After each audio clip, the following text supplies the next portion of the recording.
સાબરકાંઠાના રાજ્યસભા સાંસદે ખેડબ્રહ્મા નગરપાલિકાના મતદાન મથકોની લીધી મુલાકાત। ખેડબ્રહ્મા નગરપાલિકા વોર્ડ નંબર 3માં જિલ્લા ભાજપનું સંગઠન એડી ચોટીનું લગાવી રહ્યું છે જોર।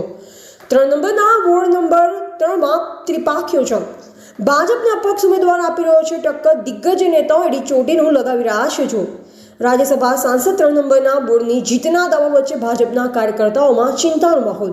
જિલ્લાની 3 પાલિકા સહિત 4 તાલુકા પંચાયતની સીટો પર જીતનો દાવો। રાજ્યસભા સાંસદ રમીલાબેન બારાએ ભારતીય જનતા પાર્ટી બહુમતી સાથે વિજયનો કર્યો દાવો। સ્થાનિક સ્વરાજની ચૂંટણીને લઈ મતદારોમાં અનેરો ઉત્સાહ, પરિવર્તન કે પૂર્ણવર્તન, મતદારોનો મિજાજ અલગ। એવા રાજકમલસિંહ પરમાર, ભારતની અસ્મિતા, સાબરકાંઠા। ગુજરાત રાજ્યની અંદર નગરપાલિકાઓ અને સ્થાનિક સ્વરાજ્યની ચૂંટણીઓનો માહોલ જામ્યો છે।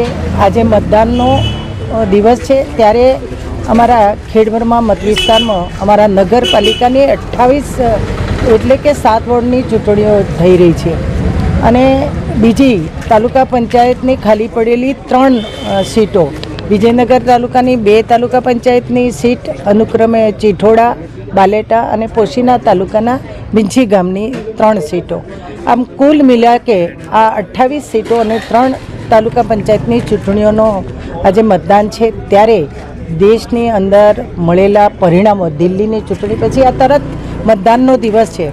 સમગ્ર દેશના વડાપ્રધાન નરેન્દ્રભાઈની કરેલી કામગીરી અને ગુજરાત સરકાર માન્ય ભૂપેન્દ્રભાઈ સરકારની કરેલી કામગીરી, જન સુધી સુખાકારીનો જે માહોલ જામ્યો છે અને આજે આપણે જોઈએ છીએ કે મહાકુંભ એક હિન્દુત્વનો રાજ્ય પણ ચાલી રહ્યો છે અને વિકાસની ધારા વહી રહી છે। ત્યારે આજે માહોલ જોતા મને ભરોસો છે કે ખેડબ્રહ્માની અંદર નગરપાલિકાની અંદર સંપૂર્ણ બહુમતીવાળી ભાજપની નગરપાલિકા બનવાની છે અને 3 પેટા ચૂંટણીઓમાં પણ ભાજપનો ભવ્ય વિજય થવાનો છે। ત્યારે આપના માધ્યમથી હું સૌ નગરજનોનો આભાર વ્યક્ત કરું છું। ધન્યવાદ। સ્વાભાવિક છે, ચૂંટણી છે, લોકો સ્વતંત્ર છે, પણ અમને ભરોસે છે કે અમારી પેનલ જીતવાની છે। ખેડબ્રહ્મા નગરપાલિકા કોના હસ્તક જશે અને કેટલા વોટે જીતશે? અને વર્ષોથી ખેડબ્રહ્મા નગરપાલિકા ભાજપનો ભગવો લહેરાવો છે। આ વખતે પણ 28માંથી સંપૂર્ણ બહુમતીવાળી અમારી નગર બનવાની છે।